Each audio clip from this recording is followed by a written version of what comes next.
You are listening to the One Day at a Time Recovery Podcast.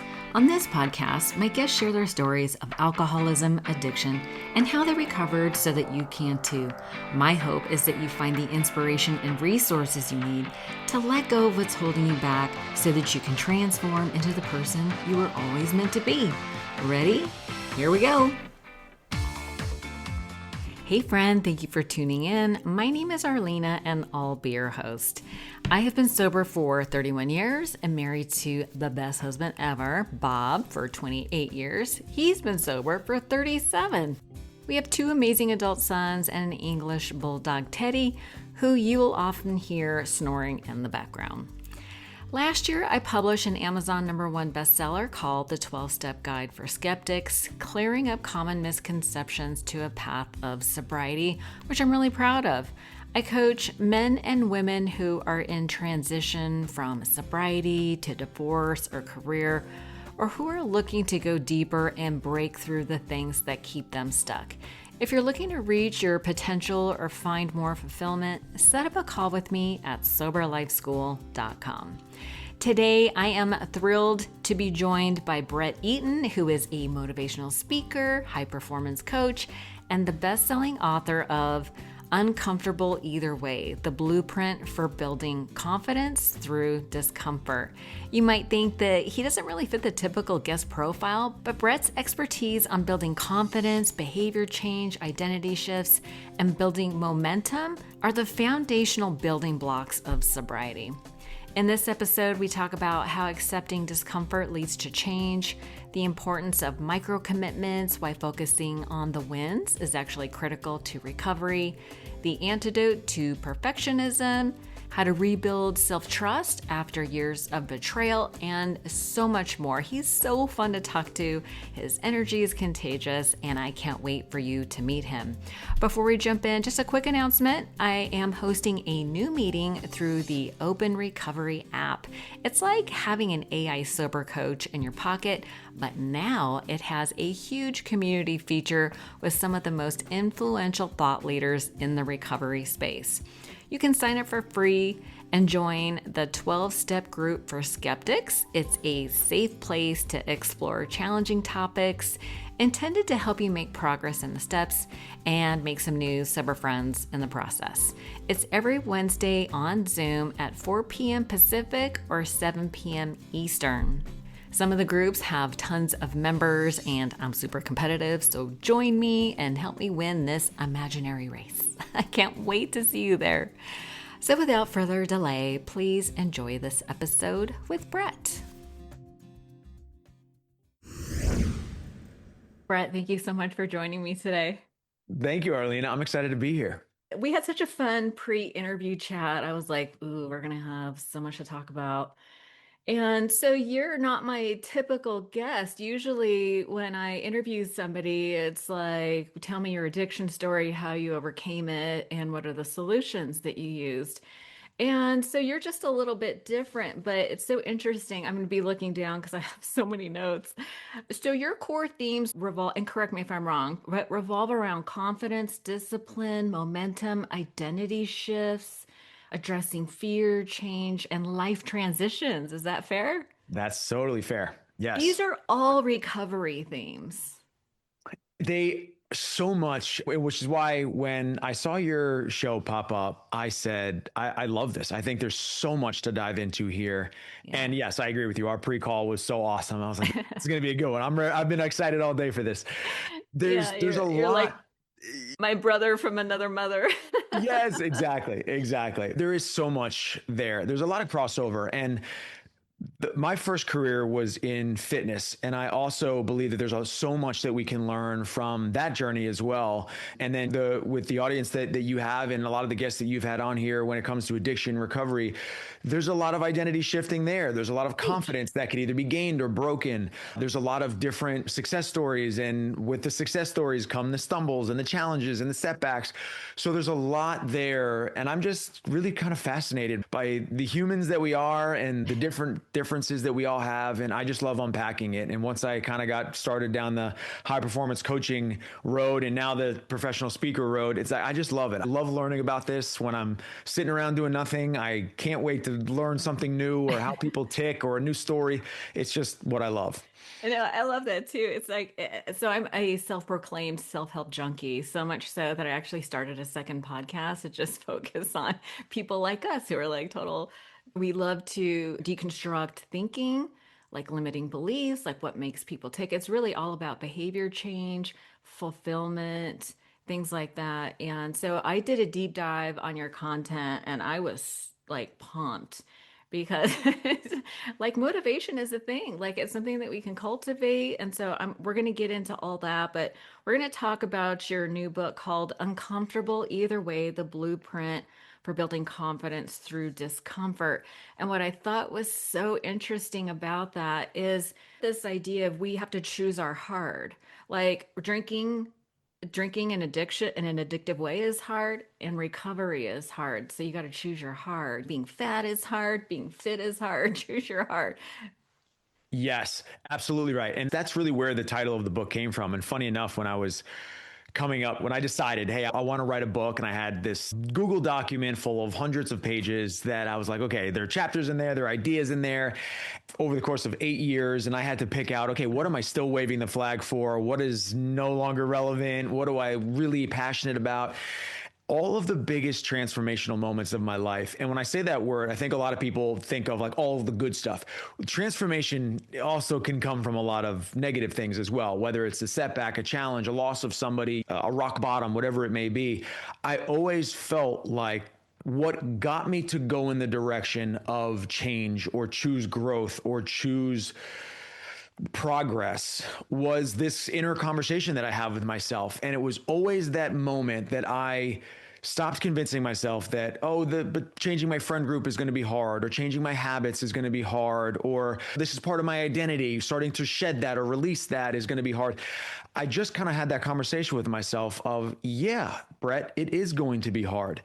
But when I started to realize that I was already uncomfortable in that very moment, settling for a life that I was unhappy with, or a path that was unfulfilling, or habits that weren't serving me, or looking in the mirror and not feeling good about who was looking back at me and not feeling proud of that person, I realized I am already uncomfortable.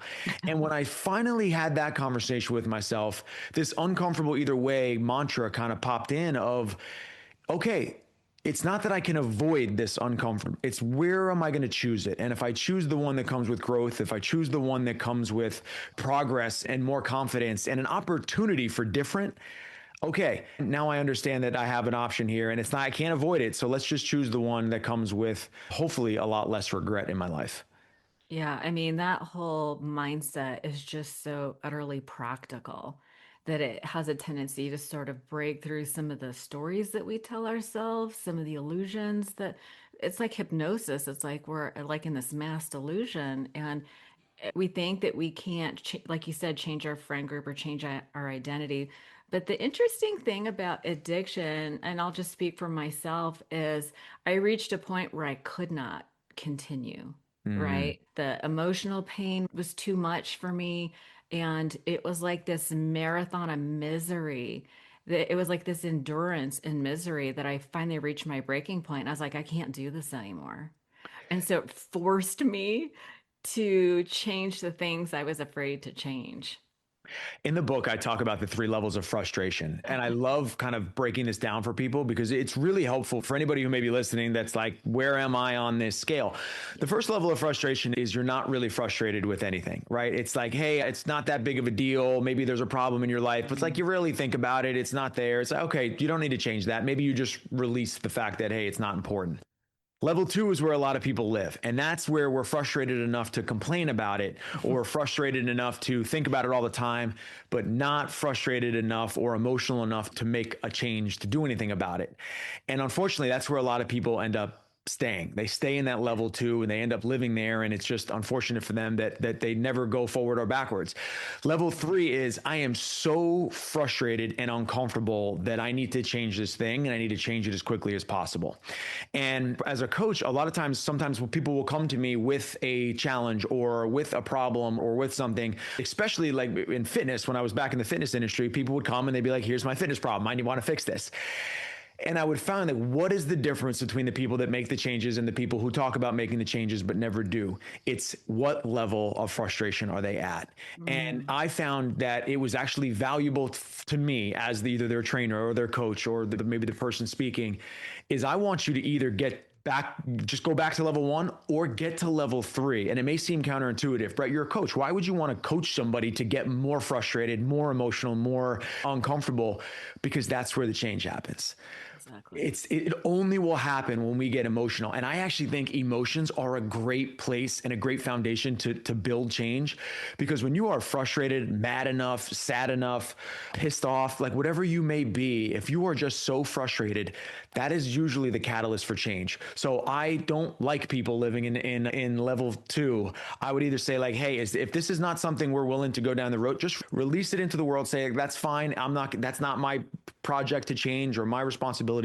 But if this is something that you have control over and it is bothering you day in and day out, I'm going to push you to get even more frustrated. Let's really break down how this is holding you back or ruining your life. And let's actually do something about it. Yeah, no, I love this. So I heard you say the big change you want is going to feel uncomfortable. So if you can accept that you're uncomfortable already, you're going to understand that you have a choice. One comes with reward and one comes with regret. Oh my gosh, Yes. that was so Yes. powerful. I was like, yeah. And I think people unfortunately don't feel regret until it's like too late. Regret comes at a time when you don't have a choice to do anything about it. And I would argue that if you're listening to this podcast and whether you're thinking about getting sober or whether you're sober and now you're dealing with other kinds of life challenges, because let's face it, there's no arrival point, right? We're always evolving. We really need to get to that place where we're ready to sort of tip the scales and do something about it. So I love that idea about just lean into the discomfort, because if you don't, you're going to have regret. I'm so glad you brought that up because the regret piece is big. And you're right that we don't often have the perspective to think about regret in the moment, right? We're like, I want that cheeseburger. Let me just eat the cheeseburger. Like, or I want to go do this thing. Let me just go do this thing. Or I want the drink. Let me just have I'm not thinking about the long-term regret. But so it's hard for people to make a choice right now that is maybe higher in risk at thinking about regret. But I love this. I love to shrink the game a little bit. And I call this the 1-year filter. And a great question for people to ask themselves, especially depending on when this comes out. We're talking about the end of the year, new year, depending on what phase or anytime people could ask this. And this is actually what led me to writing this book, Arlena. It's the question of if I knew that I only had 1 year left to live, what would I regret not doing or not changing or not pursuing? One thing, just like one thing. And it can maybe be one personal thing and maybe one professional thing for somebody who is that way. But I remember when I was asked that, and professionally, the first thing that came onto my heart was, why have I not written a book? I've talked about it. I know that there's stuff in there. I've been coaching for so long. I've helped so many people through transformations. Why have I not shared this in a way that will last, that will outlive me? And it was immediate. I got on the phone, I started making calls, and within a month, I had my publisher, I had my start date, and we were already in the trenches. And that is the book took me 2 years from start to finish. So it actually wasn't a Pretty 1 year good. thing, but it was a 2 year journey. But I believe that question was the only way that came up. But to ask somebody what they would maybe regret, and for some people, it may be, dang, there's this habit that I just keep telling myself, like, I would be so mad if I knew I had 1 year left to live. And we talked about we have both lost parents, that idea that sometimes it's sudden and sometimes you have a little bit of notice. But what would happen if we just knew that? And for some reason, that filter, since I've heard that question, has been such a great question that I ask myself because it really puts things clearly in perspective of what's important and what is no longer important. And I know that somebody's going to, as a coach, I am always open to pushback, and I'm always open to somebody like, but hold on a second, Brett, you can't live your life. You have to still plan for the future, right? What if you have to plan for 10 years down the road, 5? I totally get that. But here's my comeback to that. If you live your life avoiding regret for 1 year at a time, you are not only going to increase probably your happiness, your fulfillment, and your life experience within that year, but if you then do that again the next year and the next year and the next year, I'm not saying blow all your money in 1 year, but I'm saying live life in that filter of, and here's where it shows up. It starts showing up when we start to say no to things that are not important. When somebody asks you, hey, do you want to come to this event, or you want to come to my birthday party? And you're like, immediately, no, I do not want to go to that. Full body no. But you feel guilty, but you feel like, oh, I don't want to let somebody down. You end up living life more for you and less for all the people around you that actually don't matter. The friend that will get over the fact that you weren't at their birthday party when there were 100 people there, or that committing to that thing that you immediately know you should have said no to. It's those type of things that you start to clear space for the important things and the trips that do matter, and being really present at those trips. So that filter has been so helpful, and I hope it helps people kind of play this game of where's the risk, where's the regret, and how do we avoid it moving forward. No, I love that. I'm totally going to incorporate that into my journaling practice, probably when we get off of this. That's a good one. I have to say, I love hearing people's experiences, people who decided that they don't want to drink anymore, that weren't quote unquote that bad, because you decided to quit drinking and go alcohol free, even though I wouldn't consider you to be somebody on the alcohol use disorder spectrum. Maybe you can correct if that's true, but I love hearing that like you came to that conclusion, even though it wasn't quote unquote that bad. Yeah, so my alcohol journey, like I use the word party, like partied in high school, and then coming out, a lot of my friend circle was still like that age group. We were young 20s. We would work during the week, and then we would have lots of fun on the weekends. And I was a very specific type of drinker, meaning I never had a beer by myself at dinner. I never drank during the week. But if Thursday, Friday, Saturday, sometimes Sunday would roll around and there were a group of people going out, I was leading the charge. And not only was I leading the charge, but I could convince almost everybody to stay for one more drink. I just had that influence over people. And you are highly motivating. Yes, it was the skills that were pointed in maybe slightly a different direction. You're using your powers for good now. Using my powers. I've changed. Yes, use the powers for good. So what happened was I just started complaining. I started being in that level 2 frustration where Monday through Friday, I'd wake up with all this anxiety around Monday, being like, I can't believe I'm going to go back and stand in this gym for the next 8 hours, 10 hours. And then Friday would roll around and I'd convince myself I was going to make some changes or start learning stuff or growing my skills or starting my own business was what I really wanted to do. I wanted to try working for myself. And then I'd go out Friday, spend all Saturday being a bum. I'd do the same thing for Saturday nights and spend Sunday being a bum, watching football all day. And then all of a sudden Monday would roll around and guess what Brett was doing again? Complaining about what his situation was. And it got to the point where I just started to realize if I need to make a change, my weekends right now, it was just me. I was single. I didn't have kids, didn't have a family, didn't have any. It was just like, that was the time that I could make the change.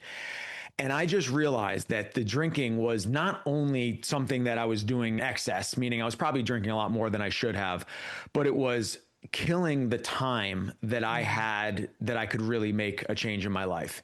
So what I started to do was I started to kind of pull back and be like, okay, maybe I'll just drink 1 day a week. And what I started to realize was that I was living with great roommates, my best friends at the time, and I started off lying to everybody about having to work on Saturdays. Be like, I have to go to work. I got to go into the gym, train a couple clients. And they would press me so hard that eventually I started actually taking clients on Saturday just so I didn't have to lie. And I actually had an excuse. Because Arlena, you probably know that if you say, I don't want to drink, that's not a good enough answer for your friend circle of people who want to party with you. But if I say I have work tomorrow morning, everybody accepted that as an answer. Mm-hmm. So a huge part of this was how I worded not wanting to drink anymore. And it was when I said, I don't think I'm going to drink tonight, that was an invitation for everybody to convince me, no, Brett, I think you do want to, and we're going to convince you. Yeah. But as soon as I changed the language to I'm not drinking tonight, that was a commitment that nobody really felt like they could break through that wall. For somebody else, maybe who's on thinking the same way I am and wanted to change that, your language around that, and it was no longer I can't drink tonight because that feels like I'm being punished. It was I'm choosing not to drink tonight. I'm not drinking tonight. Yeah, that's a commitment. That's a statement. So that started to happen, and what happened was I would wake up on Friday nights. I started trading my Friday nights at the bar for Friday nights at the Arlington Public Library. Where I would take my notebook, take my laptop, and I would start coming up with my business idea. And it was going to be part training. It was going to start taking my social media more seriously. I was going to start learning about how to become a high performance coach because I was really obsessed with the motivational side of things. Even though I wasn't exactly Mr. Motivation on the surface, there was a lot of things that I really loved about that. I was obsessed with the Tony Robbins of the world and the people who were Same. just Oh powerful my and gosh, even yeah. the athletes and the actors who just had that like charisma. I loved it. So I started trading my Friday nights, and then Saturday mornings I'd wake up and I would get a workout in, and I would go shopping for the week, my groceries, and I would get some work done. And I was doing hours worth of things before my roommates would wake up on Saturday. And I started to really see the time that I was giving up by drinking. Yeah. And then what happened was one day turned into no days, turned into like weekends that I'd start to string together. And I'm like, man, I have so much momentum towards starting this business. And it all came from that one decision of not drinking. And I knew myself, and I'm kind of an all in person. So the idea of like, I'm going to drink a little bit just didn't really work for me. So it had to be this decision that I was just like, I'm not going to drink. And I didn't put a time on it. I didn't say I'm going to do it for a month or a sober October or a dry January. It was just, I'm not drinking right now, to be determined. And funny enough, I went back to it one night at a buddy's bachelor party, and same kind of thing, probably had too much, felt like absolute trash the next day. And that was really a decision of like, I don't think there's a space for this. Like, if I know I can't have one or two, there's maybe no space for this. And I took it out. And from that point on, I actually went 2 years. I went 2 years before I even had another sip of it. And at that point, I had a sip and I was like, oh, this doesn't really do much for me anymore. I don't really think I even want this. And that was the change that I made in my life. I love that. I did hear you say when we did our little pre-chat that it's not what I'm giving up, it's what am I getting? And I love this idea that so a lot of people in recovery go through like this major identity shift, right? I used to be what I thought of was like the party girl, right? Which excused a lot of really bad behavior, which we don't have to get into. But then in recovery, then you have to decide who you're going to be because I heard that there are no solutions, there are only trade-offs. And so my solution to life was being this party girl. And then I had to trade it in for something else. And I had to really be intentional about, well, what kind of woman did I want to be?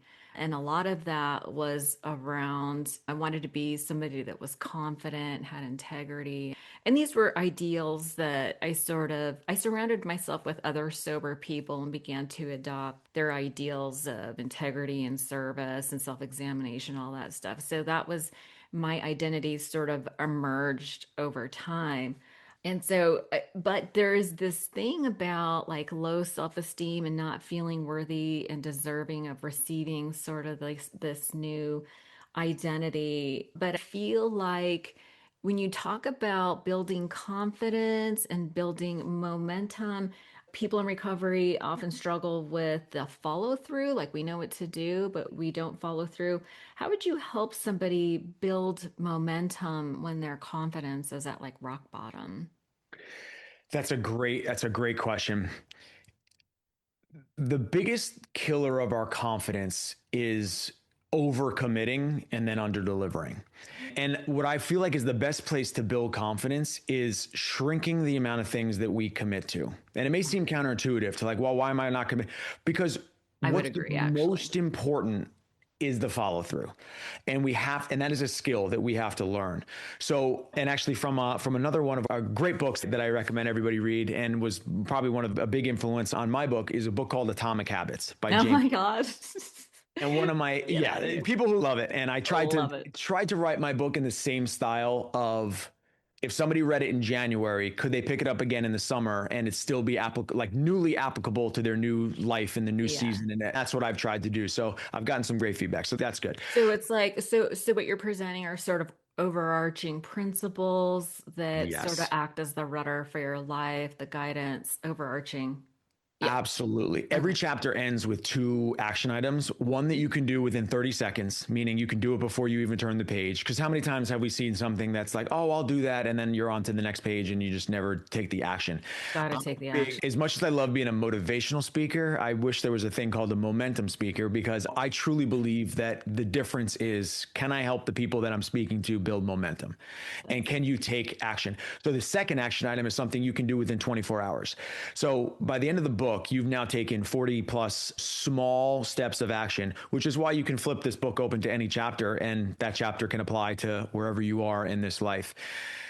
But the thing about Atomic Habits that he says, he has a really great quote in there. And he says, instead of committing to what you can complete on your best day, what can you Mm. still follow through with even on your worst day? And let me use a great fitness example for everybody. So a lot of people are like, oh man, I'm going to get back into the gym or I'm going to start working out again. And they, in a perfect world, they have a 15-minute warm up, a nice hour workout, and then a 45-minute workout, a 15-minute cool down. And it's like, yeah, that's perfect when we have the time and everything falls perfectly into that.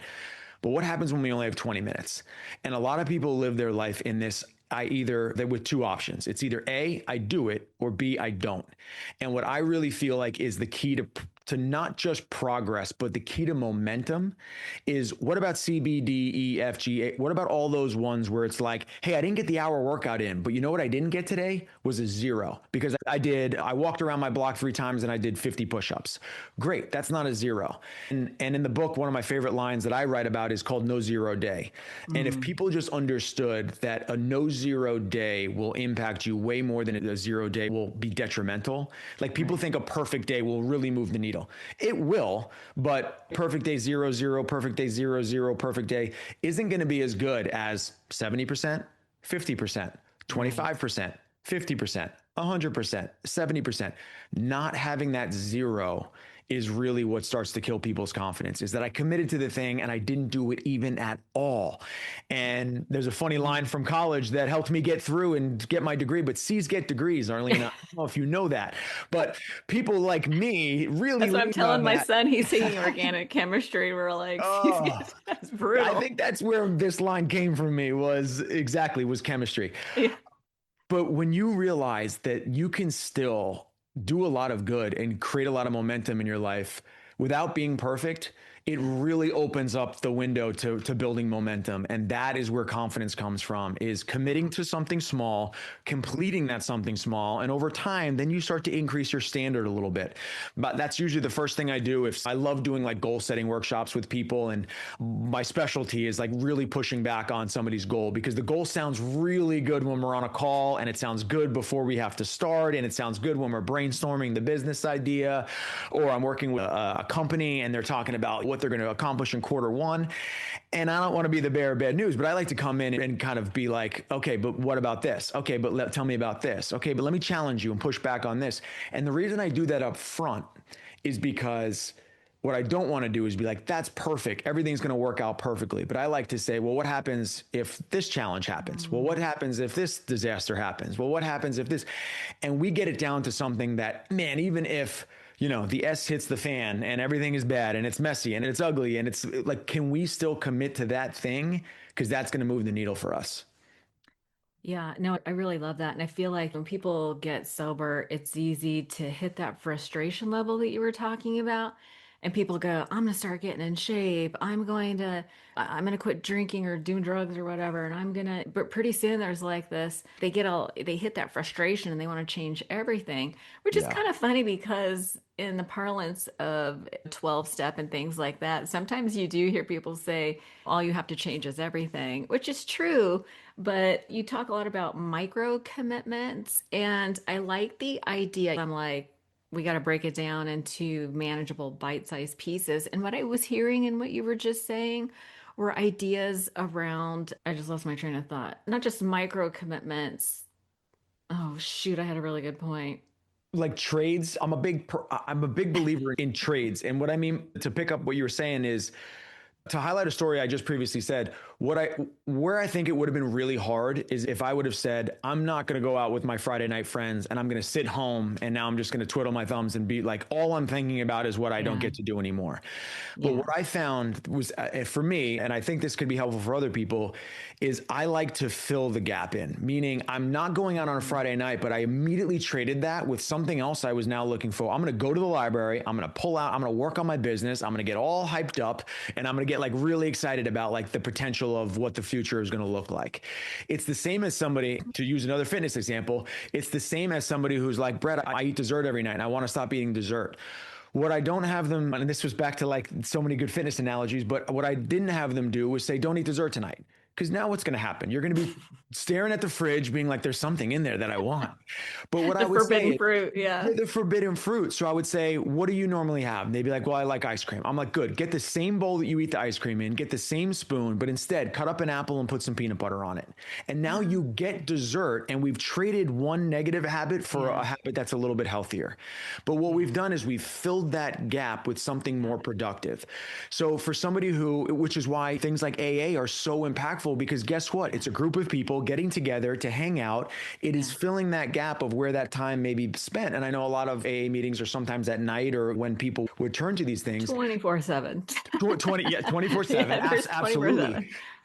Think about whatever habit you're looking to change. How can we substitute something more positive in for something negative? But I'm just not a believer, and this is for my own self, but if you're like, Brett, don't do that, all I'm thinking about is doing that. So I was never really good at kind of leaving that empty space. I wanted to start off, and eventually I may not need dessert, but let me start by getting the same bowl, getting the same spoon, filling it with something more that I can, again, still get to look forward to after dinner, still is tasty, but it's just a lot healthier than what I may be having instead. And now all of a sudden, eventually you get to the point where you're like, okay, well now maybe I don't need to have that every night. Maybe I can substitute some nights. But I think those type of trades, like trading something for something better, can work really effectively. No, it's actually really important. It's like in 12 step, they talk about a sufficient substitute, right? So instead of drinking and using, you substitute that. You still have the connection, you still have activity, but yeah, it's just sans the alcohol. Yeah, that's Yeah. really good. Getting back to people that are struggling with addiction, that creates sort of like years of broken promises with ourselves. And maybe you kind of spoke to this already, but how do you help people rebuild trust within themselves after sort of long-term self-betrayal? Is that again leading back to tiny little micro commitments and building that momentum? Yeah, it's reframing. So one thing that is really contagious is losing, right? And what that can look like for people is breaking commitments to myself, right? You Yeah. say you're going to do it, you break it, and all of a sudden that becomes the habit. What's also really contagious, Arlena, is winning. So what I Yeah. also try to get people True. to do is highlight not just what they did well that day, but really start to focus on that and use that to start to be like, wait a minute, I did win in that scenario, or I made it another day. And it's like, celebrate that. Don't think like, Yeah. oh, it's just one day. Oh, it's just 2 days. No, the people that I have seen that have had the best success with recovery and with sticking with any sort of change are the ones that are okay celebrating the mini milestones. That is so important. Yeah. Celebrate those little milestones. And then from the confidence side of things is sometimes when I speak, I'll ask this question, even though I don't really like the question. And I'll ask the question in the audience of like, who here believes that they are a confident person? And usually like 75% of the room will raise the hand. And here's why it's a trick question. Because the people who raise their hand saying, I'm a confident person, are immediately thinking of that one thing in their head that they're really confident on. Maybe they're really confident at their job, or they think that they're a really good partner, or maybe they're a good mom or husband, or mom or dad, and they're thinking of that. And they're like, yeah, I'm confident that I'm really good at that. The 25% of the people that didn't raise their hand are thinking of the one area where they are lacking the most amount of confidence. And what that tells me is that, first of all, both people are right, because the confident people are confident that they're confident. The Right. people who didn't raise their hand are actually confident that they're not. So it's like, I like to tell everybody, no, everybody here, whether you raise your hand or not, is actually confident. But why I like to play that game is because what we have to do with those 25% of the people is rewire their brain to not Mm, first associate with the place that we're failing. If we first right. identify with the place that I am the worst, it's going to be really tough to ever think positively on ourselves. But we Yeah. may all struggle. Even 75% of the people who raise their hand, like, I'm super confident in this. And I'll even play a game sometimes of somebody who raises their hand. I'm like, great, could you come up and sing the national anthem for us? And they're like, oh, that was not why I raised my hand. Hold on a second. Right. And then again, another fun little game that just says, hey, you were confident in some area, but you probably didn't think I was going to ask you to come sing. So Right. it just goes to show that, hey, we have to rewire our brain and get ourselves more used to looking at the positive sides of us, which is why from high performance coaching, or any coaching for that matter, I don't want to start with, hey, let's find all the weaknesses that you have and let's start there. No. I want to do the exact opposite. If we were working together, Arlena, I would want to find the 5 biggest strengths that you believe that you have in yourself. And then I'd want to double, triple, quadruple down on those. Because Yeah. what this is going to do, it's already starting to feed the idea that you're confident, that you have high self-esteem, that you are doing these things well, and it's going to make you want to do them more often. And of course, there are going to be some things that everybody has some, let's call them areas of opportunities that we'd want to work on. But Yeah. rather than being like, hey, great, we're going to make some big changes here, let's focus on all the things that you stink at. That is not a very confident place to start. And the biggest piece for any sort of continuation or momentum or consistency is confidence. Yeah. No, that's really great. It's so interesting because in addiction recovery, we do have a tendency to start with what's not working and where the quote unquote character defects are, because sometimes there are those of us who are a little delulu about how bad our drinking really is. Like some people minimize, or people are just really they just really hung up on their belief systems, right? Like it's really not that bad or whatever. So there is a little bit of deconstruction that happens, but I feel like we also need to counterbalance it with what you're just talking about, celebrating the wins. Like in a lot of meetings, you hear people celebrating we in 12-step meetings, they typically ask people in their first 30 days to stand up and introduce themselves, and they're counting days and everybody's cheering for them, right? Yeah. Or 30 days or 60 days, 90 days. And so that is focusing on the wins, but there sort of needs to be this balance of, where are my shortcomings? It's important to identify them so that you can have what you were talking about earlier. I think what my point was that I lost was about having a contingency plan. You're talking Yes. about having a contingent, like if stuff goes sideways, what is the contingency plan? And so, Yes. yeah, both things are important. And and for a lot of, I do know some people who are in recovery and have gone through recovery. And I'm fascinated by, not because of somebody else's struggle. I'm fascinated because it, I love like a comeback story. Just like, Yeah. show me Yeah. somebody whose life has maybe fallen apart and is coming back and building themselves. Like, I will root for that. I will root for anybody, but I will root for Yeah. that person so hard. The Yeah. contingency plan is so important. And I know that everybody has like what happens if you're driving to the bar, like you have that one person to call, right? That call that you will make to talk somebody out of it. Yeah. And to me, that's so important with environment. Is, you talked about a contingency plan, and this is going to be another one of those like high performance habits that is flipped on its head, and people are going to be like, I'm surprised that this guy's saying this, but I think it's important. Everybody focuses on the ceiling. What is the best possible thing that I can do when everything comes together? Let's Mhm. go back to the fitness analogy. The absolute floor that I have for fitness, and I have this saying that has really helped me in fitness called never miss a Monday. And I'm sure people have heard it, but it's just, I will never miss a Monday workout. And I haven't in like 13 years. And it Wow. doesn't mean that it's the most prettiest workout of all time. Just the other day, I woke up and I was going to get a slideshow ready, like just cleaned up for a presentation I had that day. It took me forever to get the presentation done. So I didn't get to the gym like I thought, gave the presentation, then was on a plane to New York. Next thing I know, I get into the hotel and it's like 11 p.m. And I'm looking at the clock being like, it's a Monday. And like, am I about to break this promise to myself? But Oof. I have already committed that my floor for for a Monday workout is 200 push-ups. So what I said was like, you're not getting in bed yet. You're going to roll over onto the ground and you're just going to do sets of 10, and it's going to take you probably 20 minutes, 30 minutes, whatever. And I'm going to just get those in. And was I super excited to do it? No, but knowing what your floor is actually the best place to start. Is just know what the worst case scenario is and complete that. And then, of course, most Mondays, it's like Brett has planned a little bit better and I didn't have the slideshow to edit. And it's like, yeah, you get a better workout in. But that Monday is what strings together this streak of I am who I say I am. And if I say that I'm that person and the floor allows me to still walk away feeling like my identity is intact and I still am that person, that's where we start to rebuild our confidence. We go from somebody who's like, I keep saying I'm going to do it and I don't do it. For a lot of those people who miss workouts or a lot of people who miss a commitment, it is not because you didn't have the opportunity to. It just wasn't going to look perfect. And because it wasn't going to look perfect, you said, screw it. I'm going to hit the F it button and I'm going to get a 0. And those I was zeros, going to say we're very familiar with the F it button. it was the F it button. Yes.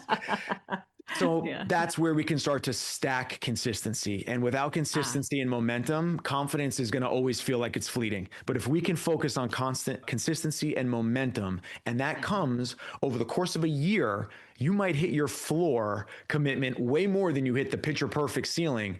But the floor is what continues to move the needle to the next day where you still feel like you're keeping your commitment. No, I love that.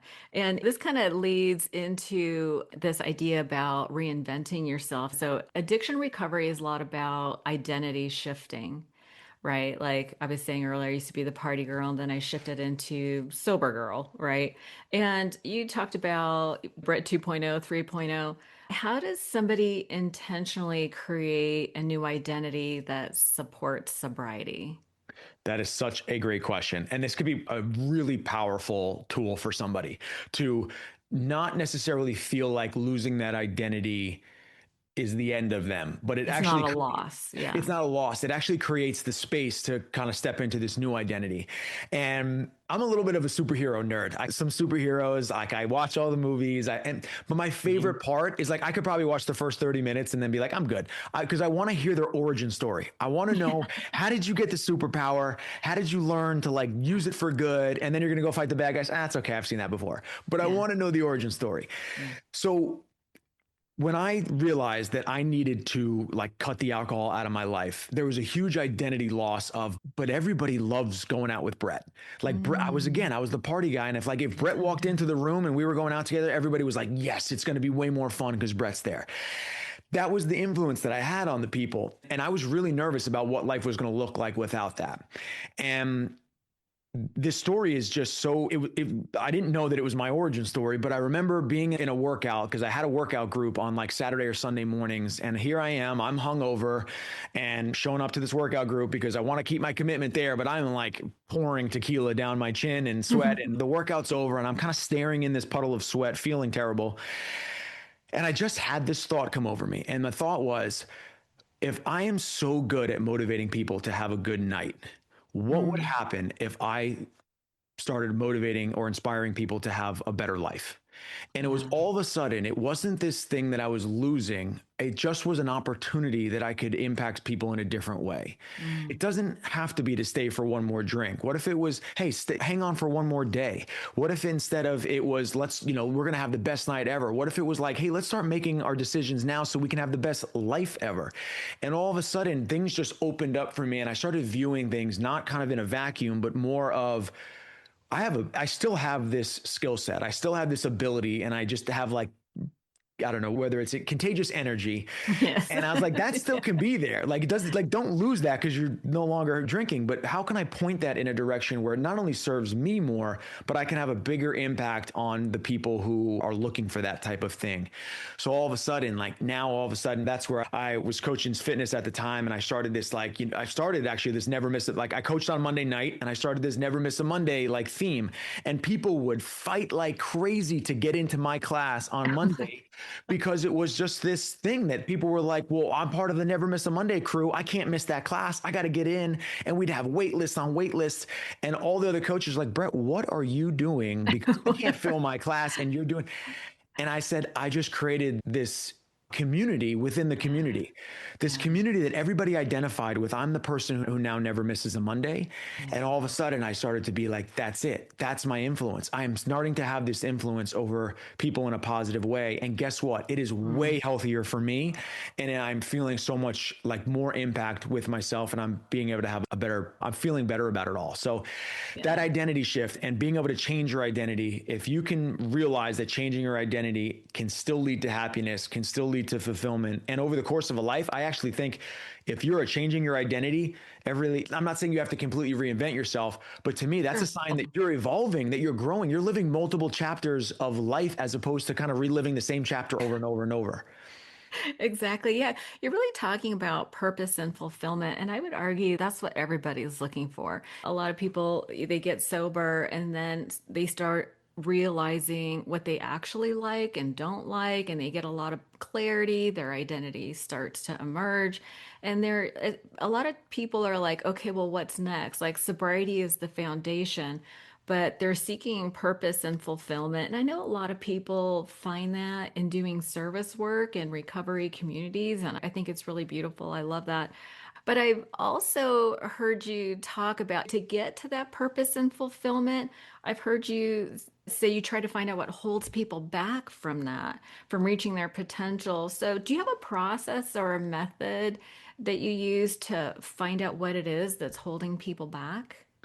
Yeah, I have. Yes, there's a couple, and one of them is called a life inventory, and that life inventory is usually a great place to start. And again, this is not a New Year's resolution thing. This is more just at any point in time, we want to take some inventory of our life, and it's the part of habit change and goal setting change and even just vision that I think people miss out on. We live in this world right now that has like a very short attention span. And what we'd rather do is like, I'd rather set goals for next year than think about what went right or wrong this past year, right? Oh, okay. We're so impatient to like get to the next thing before actually looking around and saying, well, what is currently going right and what is currently going wrong? And I think that is the missing piece, that if a lot of people spent more time on like inventory, like taking a look at the present moment and maybe even the past year, what went really well and what didn't go so well that I want to change, then all of a sudden it gets really clear. So let me give you a couple questions that are usually on there.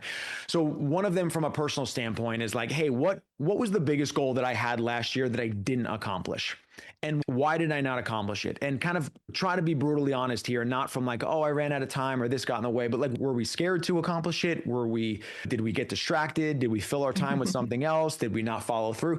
Getting clear on that will make it so that we don't just have another year where like, that's the goal. I'm going to lose the 20 pounds, or I'm going to stop drinking, or I'm going to find a partner. And it's like, well, we can't find a partner if we're not going on dates. Well, why didn't I go on dates? Because I was scared to get rejected. Okay, why am I scared to get rejected? Okay, now we're getting to some actual meat of like, what's actually stopping us. Yeah. And you can tell that this is where I get really excited because I love the puzzle. I love the puzzle. I love the puzzle. Yeah. Yeah. I can't. You're deconstructing the fear. Yes. Yes. What is actually preventing us from it? And for some people, it's the fear of failure. For some people, it's the fear of success. So I can't solve a Rubik's Cube, but I love breaking down this puzzle of figuring out what somebody clicks for somebody. For another person, another great question is like, where did we spend time that was really draining? What people, what environments, what situations or settings did we spend time that drained us and left us feeling like less? And then what environments actually made us feel really good that maybe this next year we could dedicate some more time to, that we should spend more time. So all of a sudden we're getting a clarity picture around what is actually preventing us from fulfillment, because we think that, oh, if I just do this next habit, it's going to lead me to fulfillment. But taking this inventory and really getting clear on where am I spending my time that is not making me feel good. It could even be like, what am I listening to? What friends should I have spent? Do I need to create better boundaries with and spend less time? What is the friend that when I talk to or I go to lunch with, I just feel great about myself? Who is that person? How do I get them in my life more often? Where is the setting? And for me, this is where like, I loved going to the bars with my friends, but man, did I hate waking up the next day. It just felt like, man, that was such a waste of a whole next day. I traded a couple hours for an entire day. Yeah. But then I started to realize, well, some of those people I actually like to work out with. And if we meet on a Saturday morning, I love hanging out with them. So it's not the people that that are bad for me. It's the setting Uh, in which I'm hanging with those people that's bad for me. yeah. So you start to piece together what is the new landscape for a good foundation of success. How do I win the next year or even just win the next month? It's taking inventory, and it's no different than somebody who maybe owns a 7-Eleven. Like before you know how many sodas you need to order or chips you need to order, you need to know what was sold. So my biggest advice for people is I really believe that they should be taking inventory way more often. Actually pause, have some brutally honest conversations with yourself about what went well, what is not going well, where are you currently spending a lot of time, what are you saying you don't have time for, and then maybe doing even a time inventory where that's always a tough one for my clients as well. Just like, hey, where are we spending time? And it's like, man, even just telling somebody they have to track their time, all of a sudden they're on their phone less. Like just the idea of I have to write this down. Okay, I'm going to spend less time on there. So all of a sudden we start to find time, we start to find Yeah. trends, we start to find things that are going in the right direction and things that are holding us back. Yeah, as you were talking, I wrote down time inventory because that was an exercise somebody had me do recently. They called it, because we're in the recovery world, they called it time drunkenness, Oh, where yes. you just, and I was like, listen, the Netflix is my last vice. It's like, don't be challenging me on my Netflix or TikTok, right? They're my two. But it's so interesting because what we're talking about is sort of like energy management. Yes. It's like just having an awareness of where my energy is going.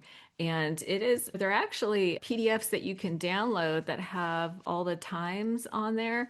And if you just keep it for a couple days next to you and just use red or green, I found that Oh, I like like this, that. isn't that good? Like I this like gives that. me energy or this drains my energy. And just for a Yes. couple days, do like an hourly check-in. Yes. A lot of us kind of live and die by our calendar anyway, so it'd be important to be intentional about like, and then I feel like a lot of us have a lot of codependency issues, so we're worried about upsetting, like we put others' needs before our own, and I feel like it's a sort of a challenge to sort of flip that and make ourselves a priority. I love that you just said that because boundaries are huge. Yeah. And I'm going to circle back to that 1 year filter. And if we go Okay. back to that 1 year filter, the reason why the place that I actually think it's so underrated for how valuable it is that codependency type of Mm, relationship or that person that I'm going to let down. And what you realize is that if we had 1 year left to live, you would not be letting yourself down. You would right. not waste one day of, if you only had 365 days, there's no way you'd waste it worrying about what that person thinks of you that is like Yeah. so minute, or the person that we passed on the street that you're filming a video on your phone, or the person that you're just like worried about what this stranger thinks. That stuff would go away. So Yeah. while it's hard to really put ourselves into that situation, it is such a great, that's where I think like us wasting time and realizing like, again, if you said, Brett, this was your last day on the planet, would I like be caring what everybody in my phone is doing, or would I be trying to maximize my day? So that's hard to do over the long term, but that's why I think coming back to this inventory, and again, I love the time inventory because it just highlights, I'm saying I don't have time for these things, but where am I putting time in where like, yeah, you might be a little embarrassed. Like when my screen time pops up or it says, Brett, you've been on Instagram for this long already. I'm like, what? Oh my God, I hope nobody's looking over my shoulder right now. It's embarrassing. How have I just spent that much time on there? Yeah. So it's a great way to just not let yourself fall into that trap of the person who says, I don't have time. We all have time. I understand people have different responsibilities, Yeah. but I have never met somebody that by sitting down and doing some sort of inventory that we haven't found 30 to 90 minutes in their day somewhere that they can put towards something good. Yeah, a little self-care. Yeah, I hear that a lot too. Is like, oh, I don't have time because I'm really big on self-care practices. So whether it's journaling, meditating, self-reflection type stuff, it's sometimes when you get sober, there's a lot of work a lot of pen to paper type stuff. And people tell me they don't have time. And then I'm like, well, how much time do you spend in the evening on Netflix or social Totally. media? Totally. Takes one to know one. So the other thing I wanted to ask you about, I was looking at your website, which is fabulous, by the way, bretteaton.com. I'm going to link to it in the show notes. You talk about the comfort trap in 12-step parlance. They talk about resting on your laurels, and that can be really problematic. But you also talk about work-life reevaluations, and that kind of speaks to the boundaries that you were just talking about. For a lot of people, they get sober and then they do the sufficient substitute thing, but sometimes little other addictions start sneaking in. And I have found that a lot of people sort of fall to the workaholism. I myself fall into, I love being busy, I love being inspired and engaged, and I want to serve and all that stuff. But I have a tendency to take things too far. I don't know if you can relate to that at all. And so work becomes another thing that I'm obsessed about that takes up all my brain space, and my relationships are neglected. So, what are your thoughts around sort of reevaluating work-life balance type stuff? I'm with you on there. And I think anybody who is there are some people who don't like what they do for work. There are plenty of people who do like what they do Right. for work. And I know people who do like it. It's easy to be like, well, I just love doing this, right? If you said, Brett, you have a speaking event every single day, I'd be like, great, this is amazing. Let's go do that. Where fulfillment comes into this picture is that we often can convince ourselves that we can overflow one bucket and that it's going to fill the other buckets. And this is like the high performers trap, Yeah. where we can be like, man, I am cruising at work, or work is going so good, or I'm for a lot of men nowadays. I mean, there's all these studies on men and loneliness and just not having the environment. And for a lot of years, men were like, if I just am really successful at work, I'll be able to find a partner. People will want to date me. People like I don't have to be healthy in shape. I just like, if I'm really successful and make a lot of money, it'll fill all the other gaps in. And guess what? Here comes the millennium. Here comes now 2025, 2026 rolling around. Women are doing incredibly well. They're graduating college at a much higher clip than men. All of a sudden, they are making a lot more money, and they're looking for partners who are like, I don't need your money. I want somebody who has some skills. I want somebody who's healthy. I want somebody who's fit, who brings more to the table than just money. So the reason I say conversation is not just for men, but it's a reminder that you can be super successful, or just, let's say, you can be really high achieving in one bucket, but a Mhm. lot of people will then, the unhealthy part of that is trying to overflow that one bucket to make up for these buckets that are lacking, and think that it's going to leave us fulfilled. Well, if I just Yeah. double down on work, I don't have to worry about not being happy in my relationship. Or if I just make more money, I won't have to worry about being healthy and fit, because all my confidence will come from making more money. It doesn't. Mhm. The confidence comes from those buckets equally. And I actually don't believe in that, like, everything's going to be perfectly balanced and we're going to have work-life balance and Right. everything's going to be even, like, time-wise, we're going to be able to separate it evenly. I don't believe that. I believe that there are certain times there are different seasons where, yes, one bucket is going to require more. But for somebody who is, again, if somebody's like, this is the year that I am just going to get my health back in order, that's probably going to take more time and energy. And maybe you do have a little bit less time for some friends. But understanding, again, back to like the inventory, is, well, which of the friends really leave you filled up? Which are the friends that Yeah. give you energy and encourage you to keep going towards your goal, versus the friends that are like, why are you exercising so much? Why do you have to go to that workout class? Why are you ordering the salad? Let's get the pizza. You realize which of the friends are actually encouraging you to succeed versus the ones that are constantly tempting you to fail. And look at environment from a big standpoint. Put yourself in environments and around people that encourage you to succeed rather than tempting you to fail. Yeah, they say that we're the average of the five people that we spend the most time with. I think it was Harvard and San Diego came together to do a study to talk about how the people that you surround yourself, you begin to adopt their financial status, their beliefs about what they're capable of, and their ideas around relationships. I think environment and community is so important because you begin to just like subconsciously adopt their beliefs and actions too. So it's good to sort of aim a little high and surround yourself with people who already have what you want. Absolutely. And you got to know what you bring to the table, because I use this example of, that I love that theory. And that theory is 100% true of Yeah. you are the people that you surround yourself with. So then I remember being that person of like, okay, well, I want to be a millionaire. So like, why don't the millionaires want to hang out with me? And it's like, well, because you're broke, Brett. That's why. And you're eating fast food. Like, that's why people don't want to hang out with you. So there is a little bit of, you need to start to bring something to the table. Yeah. And meaning when I started working with high performing clients, meaning like I remember the first client that I got, and here I am, like my little business, and somebody connected me, and this person heard me speak and was like, I don't care who you are, what you are, I want to work with you. And his goal was like, I want to be able to afford a private jet. I want to buy a second house. I want to do all these things. And here I am being like, this is my chance. Like, this is the kind of guy that I want to get around. But why the hell does he want to work with me? What am I bringing to the table? Because I'm not a millionaire. I don't even know how to make the amount of money that this guy's talking about. But I realized he wanted to be around my energy. Yeah. That was the one thing that his friend group and his people his age did not have. And he wanted me to keep him accountable. He wanted to learn from me, and he wanted to be around my energy. And he just wanted to start to be accountable to the things that he said were important to him. So that was my first step into, wait a minute, now he's inviting me to come speak at his company. And now his company is now surrounding with all of these other people who are like him. And all of a sudden I started to adopt this. I started to see the path of like, how do you become those people? Well, that's what it is. You have to have something to offer. You got to be something. And to me, the best thing that you can offer the world is your energy. Don't be stingy with it. Bring it. Show up with good energy. Be the person who raises the thermostat of the room. Don't be the person who, you leave and everybody's like, oh, finally that person's gone.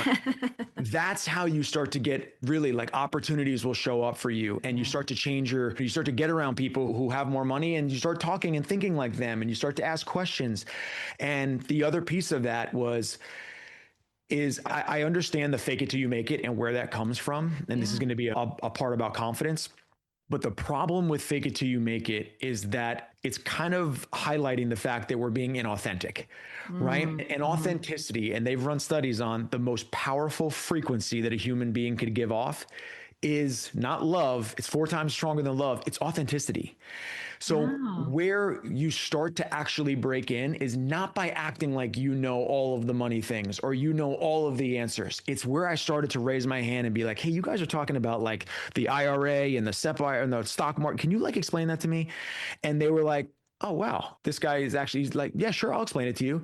And rather than making me feel bad or teasing me or being like, you don't know what a SEP IRA is, all of a sudden I'm learning this information. And that is why like the authentic energy that I was bringing to the table was allowing me to get in these circles or these rooms that I was probably the dumbest one, that I was probably making the least amount of money, but what I was bringing was, I'm sure as heck going to raise the energy of the group. I'm going to bring good energy, and where I can help and where I can share and where I can maybe give fitness advice or help people in that category, I'm here for you.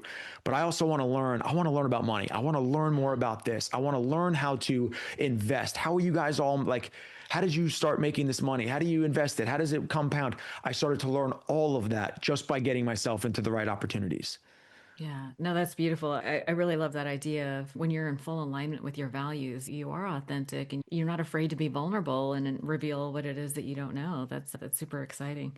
Listen, I could talk to you forever. We might have to do a round 2 at some point. This was so helpful. I do love your energy. That was amazing.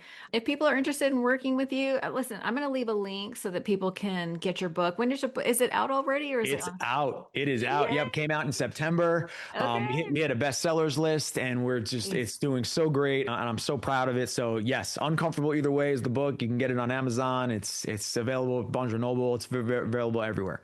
I love that. Yeah, we always encourage people to lean into the discomfort. Yes. Yes. So this is really good. I'll leave links to all the things. But Brett, thank you so much for your time today. I took so many notes. I can't wait to do the recap.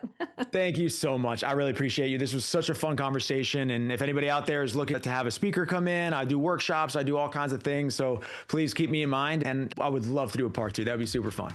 That's awesome. Thanks so much. Thanks, Harlena.